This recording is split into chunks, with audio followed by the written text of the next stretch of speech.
क्या बापू, लड़का होती तो क्या।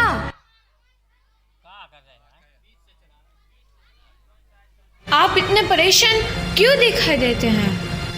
परेशान तो रहूंगा ना पार्वती, आखिर एक बेटी का बाप जो ठहरा। पार्वती, अब उसके हाथ पीले करने का समय आ गया है। पर हमारी आनंदी तो अभी सिर्फ 9 साल की है। अभी तो उसके पढ़ने लिखने और खेलने कूदने के दिन हैं। देख पार्वती, लड़कियां पराया धन होती है और जितना जल्दी इन्हें घर से विदा कर दे उतना अच्छा है। कल से आनंदी की पढ़ाई लिखाई बंद। पर बापू, इसमें मेरी क्या गलती है? आप मुझे पढ़ाई करने क्यों नहीं देते? तेरी गलती है कि तू एक लड़की है। लड़का होती तो क्या बापू, लड़का होती तो क्या। ए लड़की, ज्यादा जबान ना चला, नहीं तो जबान हलक से खींचकर बाहर निकाल दूंगा। बापू, मैं पढ़ लिख कर कुछ बनना चाहती हूँ, मेरी पढ़ाई ना रोको बापू। आनंदी, तुझे पढ़ना है तो पढ़, लेकिन सारी उम्र बाप की छाती पर यूं बोझ बनकर ना बैठ। पर बापू, अभी तो मेरी उम्र पढ़ाई लिखाई की है, मुझे पढ़ लिख कर डॉक्टर बनना है। पढ़ाई पढ़ाई पढ़ाई, आज तो तेरी इन किताबों का काम तमाम करके ही छोड़ूंगा। ये ले। नहीं बापू, मत फाड़ो बापू। छोरी। नहीं बापू, नहीं। बापू, ये तुमने क्या किया? तुमने मेरी इन किताबों को ही नहीं फाड़ा बापू, मेरी किस्मत फाड़ दी, मेरी किस्मत। ये कॉपी किताबें ना सिर्फ छोरों के हाथ में अच्छी लगती है, लड़कियों के हाथ में तो सिर्फ मेहंदी अच्छी लगती है, मेहंदी। पर बापू, मैं लड़की हूँ तो क्या हुआ? लड़का और लड़की तो हमारी दोनों आंखों के समान होते हैं। चुप कर आनंदी, और यह एहसान मान कि अब तक जिंदा है तू। कहीं बचपन में गला दबा कर मार दिया होता तो यह तेरी बकबक नहीं सुननी पड़ती आज। पर बापू, मुझे चूल्हा जलाना अच्छा ना लगे है। देख छोरी, जितना जल्दी हो तू चूल्हा जलाना सीख ले, उतना ही अच्छा है तेरे लिए।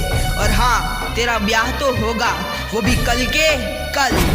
अबला जीवन है तुम्हारी यही कहानी, आंचल में है दूध और आंखों में है पानी। मुझे माफ कर दे बेटी, तेरे बापू के जिद के आगे मेरी एक न चलेगी। माफ कर दे बेटी, मुझे माफ कर दे। इस प्रकार मात्र 9 वर्ष की छोटी उम्र में आनंदी का विवाह गोपाल राव जोशी से हो गया। बाल विवाह एक सामाजिक कुरीति है और इस कुप्रथा का शिकार होना पड़ा आनंदी को। 5 वर्ष बाद आनंदी 14 साल की हो गई है। उसके घर एक शिशु ने जन्म लिया है। देखते हैं आगे क्या हो। देखिए ना, इसे क्या हो गया है? इसका माथा तो अंगार की तरह तप रहा है। इसे तो बहुत तेज बुखार है। आप बिना कुछ भी बोलते हैं, दीजिए मुझे। माधव, जल्दी से वैद्य जी को बुला के लाओ।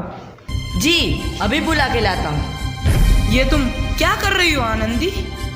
भगवान की विभूति लगा रही हूँ। बस करो आनंदी, ये सब अंधविश्वास है। अरे आप यकीन तो कीजिए, भगवान की कृपा से इसका माथा ठंडा हो रहा है और बुखार भी उतर गया है ना बाबू? देखिए, दीजिए मुझे।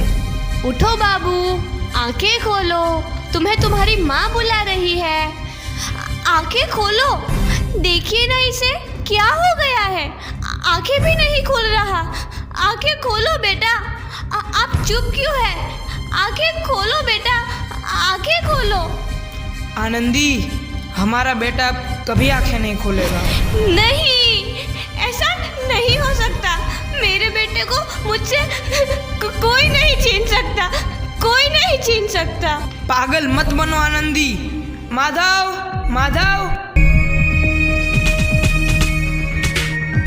आनंदी, बंद करो ये पागलपन। भगवान ने मेरा बच्चा छीन लिया। भगवान ने नहीं, तुम्हारी अशिक्षा और अंधविश्वास ने तुम्हारा बच्चा छीना है। अगर तुम पढ़ी लिखी होती तो आज हमारा शिशु जीवित होता। तुम अनपढ़ थे आनंदी, अनपढ़। नहीं, अब मैं अनपढ़ नहीं रहूंगी। नहीं रहूंगी मैं अनपढ़। मैं पढ़ूंगी ताकि कल किसी और आनंदी को इलाज के अभाव में अपना बच्चा ना खोना पड़े। शाबाश आनंदी, और यही तुम्हारे अपराध के लिए प्रायश्चित भी है। छम से बिखर तू है नदी। आनंदी, तुम्हारी 12वीं का परिणाम आ गया है। तुमने पूरे कॉलेज में प्रथम स्थान अर्जित किया है। दिल खुश जहां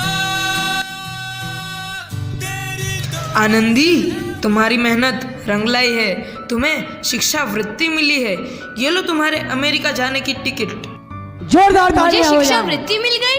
मैं अमेरिका जा रही हूँ, पर ये सब मैं अकेले कैसे कर पाऊंगी? आनंदी, अपने आप को इतना कमजोर क्यों समझ रही हो?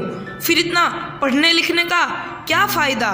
तुम अभी गवार की गवार नहीं हूं मैं अब गवार।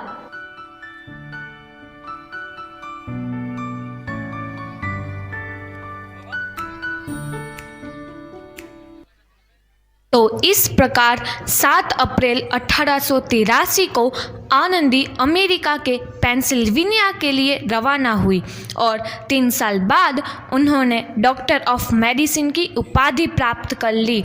इधर आनंदी के पिता की तबीयत बहुत खराब है। आगे क्या होता है देखते हैं। लगता है अब मेरे जाने का समय आ चुका है। अब मैं नहीं बचूंगा। ऐसा मत बोलो। शहर के सिटी हॉस्पिटल में अमेरिका से डिग्री लेकर कोई बड़ा डॉक्टर आया है। एक बार वहाँ चलकर दिखा लेते हैं। हाँ, सही बोला भैया। कम से कम दिल को तसल्ली तो मिल जाएगी। हाँ हाँ, चलो चलो जल्दी हॉस्पिटल चलते हैं।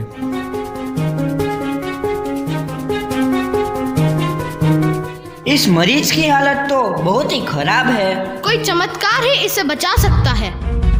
ऐसा मत बोलो भाई। डॉक्टर साहब कब तक आ जाएंगे? लो आ गई डॉक्टर मैडम। डॉक्टर मैडम जल्दी देखिए, मरीज की हालत बहुत ही खराब है।